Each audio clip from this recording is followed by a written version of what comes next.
Hello my dear students, मैं Ajay sir फिर से आपके सामने लेके आया हूँ क्लास 12 केमिस्ट्री के चैप्टर 5 कोऑर्डिनेशन कंपाउंड्स के ऑब्जेक्टिव का एक महत्वपूर्ण वीडियो।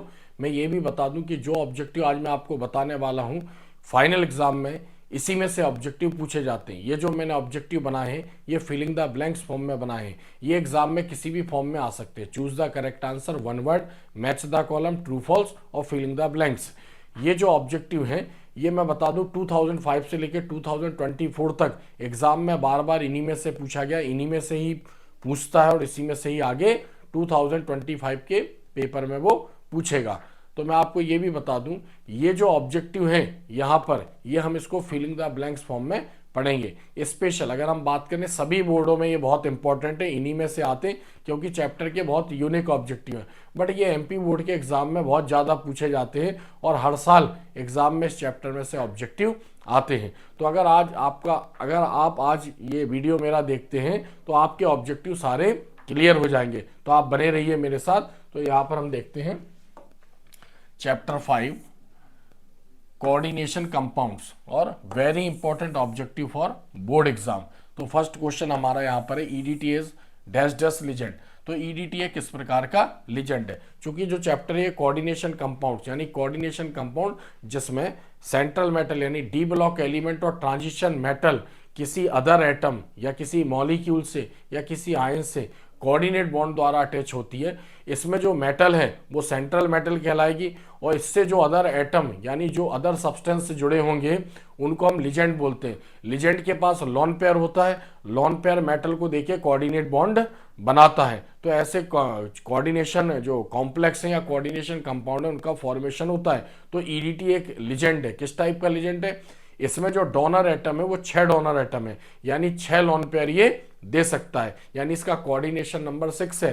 तो on the basis of number of lone pair legend की जो क्या बोलते हैं कोऑर्डिनेशन नंबर उसका डिसाइड होता है। तो यहां पर हम देखते हैं तो यहां पर ईडीटी एज डैश लिजेंड यानी ईडीटी किस प्रकार का लिजेंड है। तो ईडीटी 6 लॉन पेयर दे सकता है यानी यहां पर ये एक हेक्साडेंटेड लिजेंड है। हेक्साडेंटेड क्या बोलेंगे हम इसको? Hexadentate legend. फिर विच हाइब्रिडाइजेशन, नेक्स्ट क्वेश्चन यहां पर हम देखते हैं which hybridisation is there in CuNH3 whole for 2+ ion. तो अगर इसका हम अगर नाम देखते हैं तो इसका नाम होता है टेट्रा। 4 मतलब टेट्रा, NH3 मतलब amine, tetra amine copper second ion. यानी इस कंपाउंड में कॉपर ने कितने इलेक्ट्रॉन दिए? 2 इलेक्ट्रॉन दिए हैं। 2 इलेक्ट्रॉन देने के बाद जो इसका कॉन्फ़िगरेशन होगा वो 3D9 यानी पहले इसका था 3D10 4s1, लेकिन जब 2 इलेक्ट्रॉन देगा तो S का 1 इलेक्ट्रॉन निकलेगा और D से 1 इलेक्ट्रॉन निकलेगा तो 3D9 4s0 हो जाएगा। जो D का एक अनपेयर्ड इलेक्ट्रॉन है वो P में चला जाएगा। तो हम यहां पर कह सकते हैं कि जो इसकी जियोमेट्री होगी, जो इसमें हाइब्रिडाइजेशन होगा वो क्या होगा? DsP2। कौन सा हाइब्रिडाइजेशन होगा? DsP2। मतलब हम इस कंडीशन में बात करें जब इसमें 2 इलेक्ट्रॉन दे दिए तो 2 इलेक्ट्रॉन देने पर इसका कॉन्फ़िगरेशन क्या था? 3D9 और 4s0, 4s खाली हो गया और P भी इसका आगे, P में भी कोई इलेक्ट्रॉन नहीं है। तो यहाँ पर जो D है इसमें कितने ऑर्बिटल होते? 5 ऑर्बिटल। नंबर ऑफ ऑर्बिटल 5 है। तो यहाँ पर इसमें 2 इलेक्ट्रॉन है इस कंडीशन में, ये अभी था और 4s इसमें पूरा वैकेंट था और P भी इसमें पूरा खाली है। तो हम क्या बोल रहे हैं? पहले क्या रहा होगा कॉन्फ़िगरेशन? 3D10 4s1। तो 4s1 2 इलेक्ट्रॉन डोनेट किए, एक S का निकला और एक D का निकला, 3D9 हो गया। अब ये क्या करता है कि जो NH3 है एक स्ट्रॉन्ग लिजेंड है, जब ये सेंट्रल मेटल के कांटेक्ट में आएगा तो ये वाला इलेक्ट्रॉन निकलकर यहाँ आगे चला जाएगा, इलेक्ट्रॉन आगे चला जाएगा तो ये वाला बॉक्स इसका खाली हो जाएगा। यानी हम क्या कह सकते हैं? ये सारे D ऑर्बिटल हैं, ये S है और ये तीनों क्या है यहाँ पर? P orbital. तो ऐसे जो इलेक्ट्रॉन है यानी अपने लॉन पेयर ये कहाँ कहाँ रखेगा? जो कॉपर है ये NH3, 4 NH3 से जो लॉन पेयर इसको गेन हुए जो मिले हैं वो यहाँ पर रखेगा। तो लॉन पेयर कहाँ रखे इसने? एक D यूज किया, एक S यूज किया और 2 P यूज किया। ऐसे इसका यहाँ पर हाइब्रिडाइजेशन क्या होगा? DsP2 hybridisation. नेक्स्ट क्वेश्चन देखते हैं FeCN6 3- डैश इन जियोमेट्री। यानी जो यहाँ पर कॉम्प्लेक्स है इसमें नंबर ऑफ लिजेंड 6 जुड़े हैं। एक चीज ध्यान रखना, किसी भी कॉम्प्लेक्स में जब सेंट्रल मेटल से जो लिजेंड है अगर वो 6 अटैच है यानी नंबर ऑफ लिजेंड 6 है तो उसका जो स्ट्रक्चर होगा वो हमेशा ऑक्टाहेड्रल होगा। कौन सा स्ट्रक्चर होगा इसका? ऑक्टाहेड्रल। तो यहां पर इसका आंसर क्या है हमारा, ऑक्टाहेड्रल। ऑक्टाहेड्रल। नेक्स्ट क्वेश्चन हम देखते हैं यहां पर, the IUPAC name of NiCO whole 4 is dash, यानी NiCO होल 4 का हमें क्या बताना है, यहां पर इसका IUPAC नेम बताना है। तो यहाँ पर एक चीज ध्यान रखना है, जितने भी कॉम्प्लेक्स कंपाउंड होते हैं उसमें हमेशा एक ही मेटल होती है और मेटल की पोजीशन फिक्स है, यानी लेफ्ट साइड का जो ब्रैकेट है जस्ट उसके बाद सेंट्रल मेटल होती है। तो यहाँ पर कभी कंफ्यूजन होता है बच्चों को कि CO जो है वो कोबाल्ट तो नहीं है, तो कोबाल्ट को हमेशा ऐसा लिखते हैं, जो कोबाल्ट लिखेंगे उसमें कार्बन बड़ा रहेगा और ऑक्सीजन छोटा रहेगा, और इसमें जो CO है ये क्या होता है, एक प्रकार से कार्बन मोनोऑक्साइड है। चूंकि इस चैप्टर को एक्सप्लेन करने वाले अल्फ्रेड बर्नर थे, तो यहाँ पर इसका नाम जो होगा वो कार्बोनिल होगा, यानी जो CO है ये कार्बोनिल, यानी कार्बन मोनोऑक्साइड को इसमें क्या नाम दिया गया, कार्बोनिल। तो कितने यहाँ पर 4 कार्बोनिल हैं, तो यहाँ पर इसका नाम क्या होगा, tetra, tetra carbonyl, tetra, tetra carbonyl,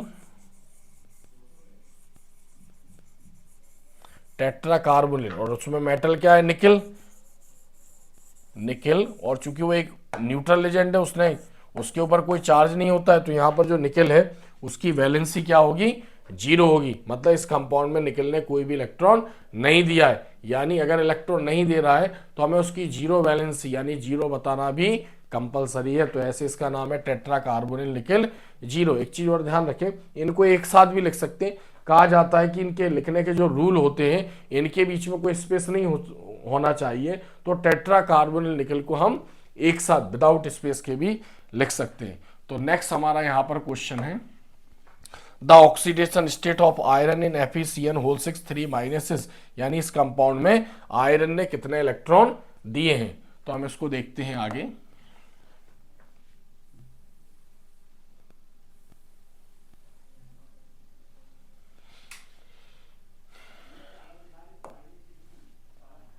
तो यहां पर हमारा क्वेश्चन क्या है कि FeCN होल 6 3 में आयरन की वैलेंसी बतानी, यानी आयरन ने इसमें कितने इलेक्ट्रॉन दिए हैं। तो जनरली यहां पर जो आयरन है इसकी वैलेंसी क्या है, यहां पर +3, यानी इसमें 3 इलेक्ट्रॉन इसने दिए हैं। इसको हम रोमन नंबर में भी बता सकते हैं, यानी ब्रैकेट में रोमन नंबर में हम 3 लिख देंगे। अब हम ये बताएंगे कि इसने इलेक्ट्रॉन यहाँ पर दिए कैसे हैं। तो हमने पढ़ा है पहले भी, किसी भी कंपाउंड में या किसी भी आयन में हमें किसी एटम की ऑक्सीडेशन स्टेट अगर निकालना है तो हम उस एटम को X मान लेते हैं। बाकी उस कंपाउंड में जितने भी एटम है, मॉलिक्यूल है और आयन है, उनकी वैलेंसी हमें पता होना चाहिए, इस बेस पर हम इसको निकालेंगे। तो यहाँ पर आप देखिए Fe, चूंकि हमें इसकी निकालनी है तो Fe को क्या मान लेंगे, X मान लेंगे। Cn के ऊपर चार्ज क्या होता है, -1, और Cn यहाँ पर नंबर ऑफ Cn 6 है। चूंकि कंपाउंड के ऊपर चार्ज है 3- है, तो जब भी कंपाउंड के ऊपर चार्ज होगा हम उसको इक्वल ले जाएंगे, यानी बराबर के उस तरफ ले जाएंगे। तो यहाँ पर हम देखते हैं, इसको सॉल्व करेंगे तो यहाँ पर क्या लिखेंगे, x -6 -3 को इक्वल के साइन के इधर ले आएंगे तो क्या हो जाएगा +3। अब इसके ऊपर कोई चार्ज नहीं रहेगा तो यहाँ पर क्या लिख देंगे 0, तो -6 में से 3 गया, 3 बचेगा। तो यहाँ पर इसकी वैलेंसी क्या निकली, x = +3, x = +3, तो आंसर इज +3। नेक्स्ट क्वेश्चन देखते हैं, tetraethyl lead C2H5 whole 4 Pb is dash dash compound, किस प्रकार का कंपाउंड है। जो टेट्राइथाइल लेड है इसके बारे में बता दूं, इसको शॉर्ट में हम टेल भी बोलते हैं। क्या बोलते हैं इसको शॉर्ट में, टेल। ये कंपाउंड जो मोटर फ्यूल है पेट्रोल और डीजल में, उसके एक्सप्लोजन को रोकता है, यानी उसके एक्सप्लोजिव मटेरियल है पेट्रोल और डीजल, तो उसमें अगर हम मिला देते हैं तो क्या करेगा, ये उसको इंजन को फटने से ये रोकता है। तो ये एक एंटी नॉकिक कंपाउंड है, इसको मोटर फ्यूल में मिलाया जाता है पेट्रोल और डीजल में। तो यहाँ पर हमें पूछ रहा है किस प्रकार का ये कंपाउंड है। तो यहाँ पर जो कंपाउंड है ये एंटी नॉकिंग कंपाउंड है,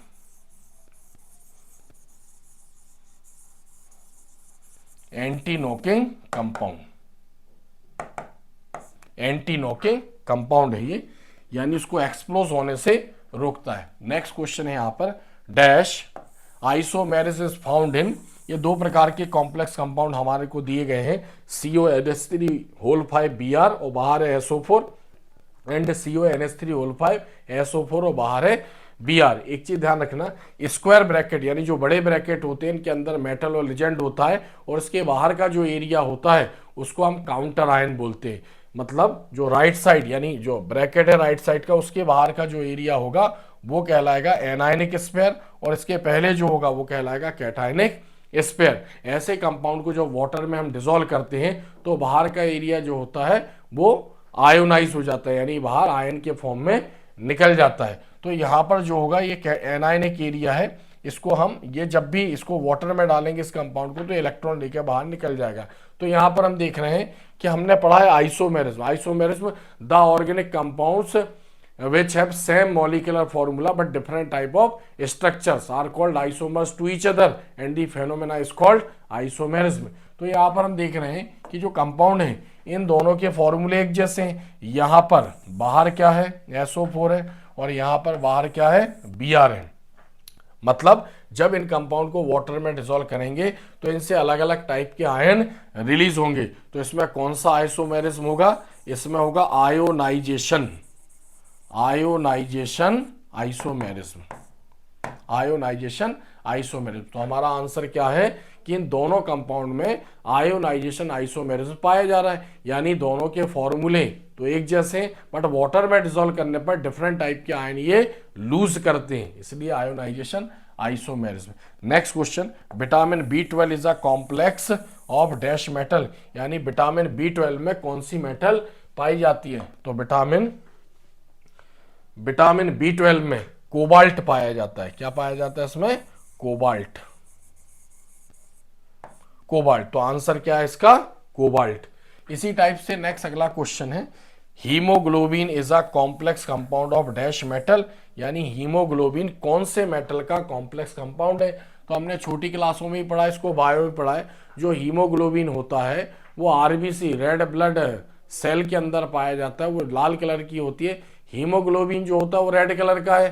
तो हीमोग्लोबिन को जो बनाता है वो आयरन मेटल बनाता है। तो यहाँ पर हमारा आंसर क्या है, आयरन।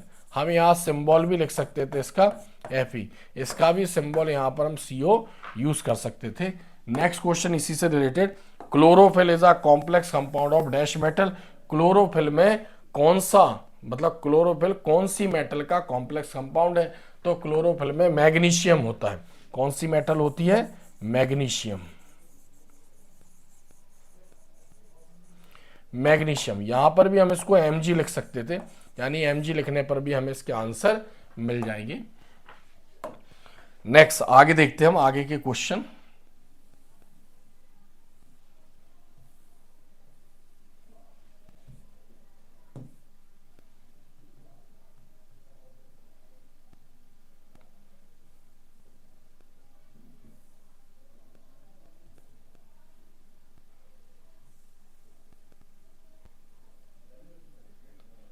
नेक्स्ट क्वेश्चन देखते हैं हम, the name of the organometallic compound used is an anti knocking. अभी हमने पढ़ा इसका आंसर, जो एंटी नॉकिंग कंपाउंड होता है ऑर्गेनोमेटेलिक कंपाउंड जो मोटर फ्यूल में यूज करते हैं वो कौन सा होता है। तो यहाँ पर उसका नाम बताना है हमें। तो वैसे हम इसका फॉर्मूला बता दें, अभी हमने ऊपर पढ़ा है। इसका फॉर्मूला होता है C2H5 whole 4 PB, whole 4 PB।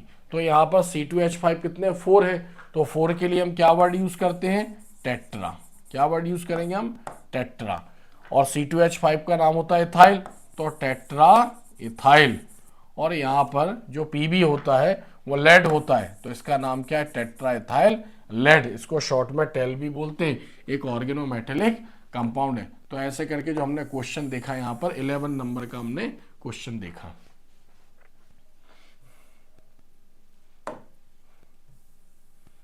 ठीक है, अब हम देखते हैं यहाँ पर 12 नंबर का question, the total number of ion contributed bye, एक कॉम्प्लेक्स कंपाउंड दिया है यानी जब आप इसको वाटर में डिसॉल्व करोगे तो ये कितने कंपाउंड वाटर में रिलीज करेगा, यानी कितने आयन, सॉरी ये कितने आयन वाटर में रिलीज करेगा ये।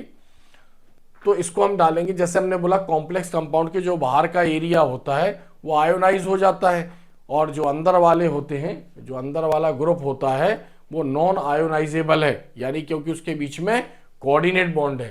तो जब हम इसको वाटर में डालेंगे तो यहाँ पर हम देखते हैं एक Cl माइनस यानी इसके ऊपर जो चार्ज आएगा ये ऐसे डिसोसिएट होगा यानी Cu NH3 CuNH3 होल 4 और Cl2, ठीक है, इसके ऊपर आ जाएगा यहाँ पर प्लस चार्ज और Cl माइनस यहाँ से अलग हो जाएगा।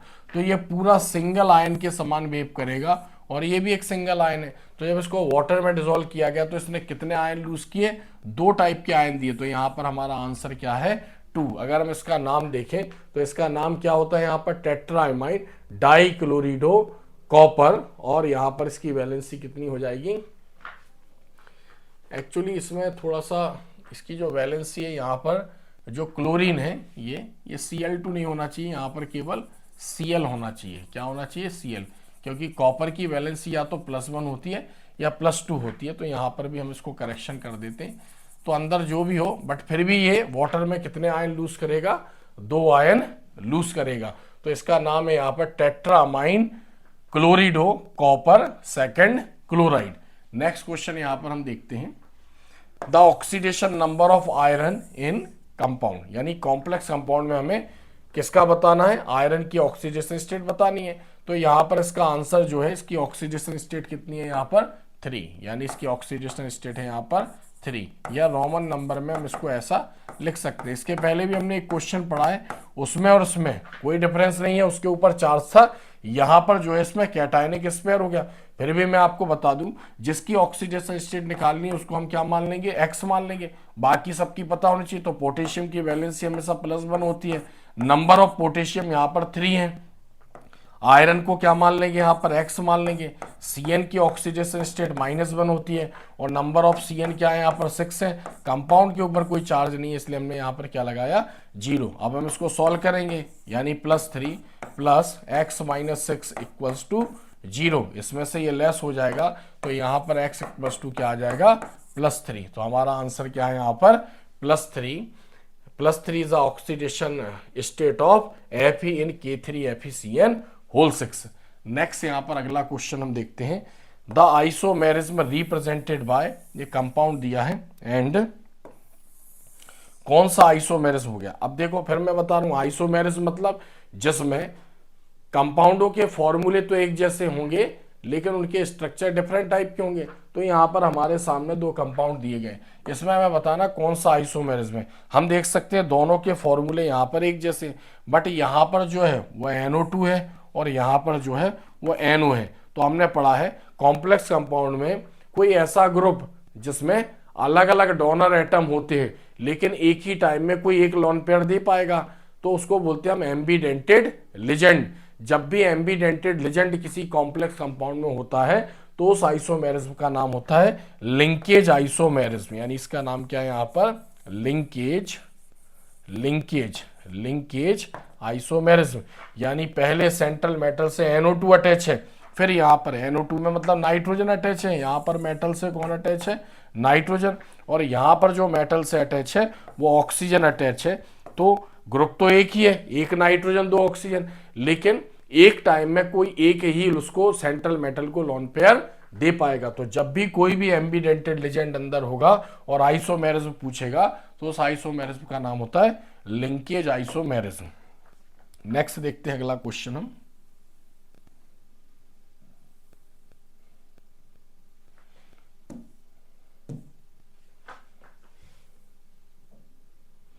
नेक्स्ट क्वेश्चन है हमारा 15 नंबर का question, the oxidation number of iron in K4FeCN whole 6। K4FeCN whole 6 में आयरन में क्या बताना है, हमें ऑक्सीडेशन नंबर बताना है। तो हम डायरेक्ट देख लेते हैं, यहां पर जो इसकी वैलेंसी है पोटेशियम की +1 है, नंबर ऑफ पोटेशियम यहां पर 4 है, Fe को X मान लेंगे, Cn की -1 और इंटू 6, यानी -6 में से 4 लेस कर देंगे तो डायरेक्ट क्या आ जाएगा, यहाँ पर इसकी ऑक्सीडेशन स्टेट कितनी है, +2, और यहाँ पर रोमन नंबर में हम क्या बताएंगे, 2। डायरेक्ट भी हम इसको निकाल सकते हैं। नेक्स्ट हमारा अगला क्वेश्चन है, the IUPAC name of K4FeCN whole 6 is, इसका IUPAC नेम बताना है। तो IUPAC नेम के रूल है, कॉम्प्लेक्स कंपाउंड में अगर कैटायनिक स्पेयर यानी पॉजिटिव स्पेयर है तो पहले हम उसको नंबर देते हैं। तो पहले मैं आपको इसका सीक्वेंस बता देता हूँ। अगर हम इसका नाम लिखेंगे तो पहले हमें इसका नाम बताना पड़ेगा। फर्स्ट पोजीशन ये लेगा, सेकंड पोजीशन इसमें लिजेंड लेगा, उसके नंबर को पहले बताना पड़ेगा, और थर्ड पोजीशन क्या लेगा यहाँ पर, मेटल लेगा। तो ऐसे हम इसका नाम लिखते हैं। जितने भी पॉजिटिव स्पेयर हैं या फिर जो एनायनिक स्पेयर हैं बाहर ब्रैकेट के बाहर, उनके नंबर नहीं बताते। तो यहाँ पर जनरली इसका नाम क्या बताएंगे हम, पोटेशियम। क्या बोलेंगे हम इसको, पोटेशियम। उसके बाद लिजेंड क्या है यहाँ पर 6, तो 6 के लिए क्या यूज करेंगे हम, हेक्सा। और सीएन का नाम क्या होता है यहाँ पर, साइनो, पोटेशियम हेक्सा साइनो। जब भी किसी कॉम्प्लेक्स में ये पॉजिटिव स्पेयर होगा तो मेटल के नाम में 8 वर्ड जोड़ेंगे। तो यहाँ पर इसका नाम क्या आ जाएगा, फेरेट। इसको क्या लिखेंगे, फेरेट। और इसकी ऑक्सीडेशन स्टेट यहाँ पर ये +1 × 4 और -1 × 6, यानी इसकी ऑक्सीडेशन स्टेट क्या आ जाएगी, यहाँ पर 2 आ जाएगी। नेक्स्ट क्वेश्चन हम यहाँ पर देखते हैं, CO is a dash legend. अब CO के ऊपर कोई चार्ज नहीं होता है, इसलिए क्या है यहाँ पर एक न्यूट्रल लिजेंड है, न्यूट्रल लिजेंड, यानी इसके ऊपर कोई चार्ज नहीं होता है। नेक्स्ट देखेंगे CO Fe6 Cn- dash spin complex. तो इसमें जो CO है वो CO कोबाल्ट है, और उससे कौन अटैच है, Fe। क्या अटैच है, Fe, वो सॉरी, इस पर फ्लोरीन अटैच है। तो फ्लोरीन एक वीक लेजेंड होता है, तो फ्लोरीन क्या करता है, उसकी पेयरिंग नहीं कर पाता है, सेंट्रल मेटल की पेयरिंग नहीं कर पाता है। तो जो कोबाल्ट है, इसमें जो फ्लोरीन है, इसके द्वारा जो भी लॉन पेयर दिए जाएंगे उसको वो बाहर ही यूज करेगा। बाहर के जब ऑर्बिटल यूज करता है तो वो क्या होगा, हाई स्पिन होता है। तो यहां पर हमारा आंसर है हाई स्पिन। आंसर क्या होगा यहाँ पर, हम हमारा हाई स्पिन। तो एक हाई स्पिन कॉम्प्लेक्स है, यानी फ्लोरीन इसको जो लोन पेयर देगा ये क्या करेगा, अपने बाहर के यानी एसपीडी, बाहर के एसपीडी यूज करेगा लोन पेयर रखने के लिए। नेक्स्ट क्वेश्चन यहाँ पर हमारा है, alum and Mohr salt are dash salts. यानी जो एलम यानी जो फिटकरी है, और मोहर सॉल्ट इसको फेरस अमोनियम सल्फेट भी बोलते हैं हम, टाइट्रेशन में यूज होता है। तो ये क्या होते हैं, डबल सॉल्ट होते हैं। जब इनको वाटर में डिसॉल्व करते हैं, दोनों एडिशनल कंपाउंड है, लेकिन जब वाटर में इनको ऐड करते हैं, वाटर में डालते हैं, तो कंप्लीटली ये आयोनाइज हो जाते हैं। तो एडिशन कंपाउंड 2 टाइप के होते हैं, एक तो जो वाटर में कंप्लीटली आयोनाइज हो जाएंगे वो कहलाते हैं डबल सॉल्ट, और जो पार्शियली आयोनाइज होते हैं या बिल्कुल भी आयोनाइज नहीं होते हैं, वाटर में भी अपनी आइडेंटिटी बना के रखते हैं, उनको बोलते हैं हम कोऑर्डिनेट कंपाउंड, कोऑर्डिनेशन कंपाउंड्स और कॉम्प्लेक्स कंपाउंड। तो यहां पर आंसर क्या है हमारा, डबल सॉल्ट। तो नेक्स्ट हम आगे देखते हैं। थोड़ा सा डिस्टर्ब हो रहा है ये बोर्ड, क्योंकि लाइट अप डाउन हो रही है, ठीक है। तो यहां पर देखते हैं अगला क्वेश्चन हमारा 22, ठीक है। 2-4 क्वेश्चन और हमारे बचे हुए। The structure of ferrocene and dibenzene chromium is like dash. यानी जो डाइबेंजीन क्रोमियम होता है या फेरोसिन होता है, उसका स्ट्रक्चर सैंडविच जैसा होता है। तो यहां पर इसका आंसर क्या है, सैंडविच लाइक स्ट्रक्चर होता है। तो यहाँ पर हम देख सकते हैं, जो फेरोसिन या डाइबेंजीन क्रोमियम की बात करें तो ऐसा कहा जाता है कि दो बेंजीन के बीच में क्रोमियम होता है यहाँ पर। तो इसलिए हम क्या बोलते हैं, इसका कंपैरिजन जो है वो हम ब्रेड से करते हैं, ठीक है, और इसका कंपैरिजन जो ब्रेड में मटेरियल होता है उससे करते हैं। ऐसे इसका आंसर क्या है यहाँ पर, सैंडविच लाइक स्ट्रक्चर। नेक्स्ट देखते हैं, in K4FeCN6 is the central atom, Fe has dash hybridization. तो इस कंपाउंड में जो Fe है उसमें कौन सा हाइब्रिडाइजेशन होगा। तो मैं बता दूं, जो Cn है वो एक स्ट्रॉन्ग लिजेंड है, यानी आयरन के d ऑर्बिटल में इलेक्ट्रॉनों की क्या कर देगा, वो पेयरिंग कर देगा। तो जो Cn है अपने इलेक्ट्रॉन यानी जो Fe है उसके पास क्या स्पेस खाली हो जाएगा, उसके पास 2 d स्पेस खाली हो जाएंगे, यानी इसका हाइब्रिडाइजेशन क्या होगा, D2sp3। कहां पर रखेगा ये इलेक्ट्रॉन, Fe अपने d ऑर्बिटल में 2 लोन पेयर रखेगा, एक s यूज करेगा और 3 p यूज करेगा। तो इसमें हाइब्रिडाइजेशन क्या है, D2sp3 हाइब्रिडाइजेशन। नेक्स्ट क्वेश्चन देखते हैं, the geometry of Zn NH3 is and hybridization. तो हमें इसकी जियोमेट्री भी बतानी है और इसमें हाइब्रिडाइजेशन भी बताना है। तो जिंक का जो कॉन्फ़िगरेशन होता है वो क्या होता है, 3d10 और 4s2। तो जिंक ने इसमें 2 इलेक्ट्रॉन दे रखे हैं, तो इसका नाम क्या है, टेट्रामाइन जिंक सेकेंड आयन।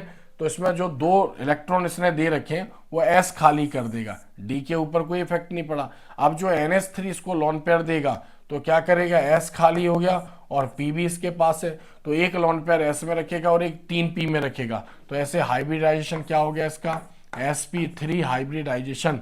और इसका स्ट्रक्चर क्या होगा, अगर मान लो कोई सेंट्रल मेटल अपने d ऑर्बिटल का यूज नहीं कर रहा है लिजेंड के लॉन पेयर के लिए, तो इसका जो स्ट्रक्चर होगा वो टेट्राहेड्रल होगा। कौन सा स्ट्रक्चर आएगा यहाँ पर, टेट्राहेड्रल।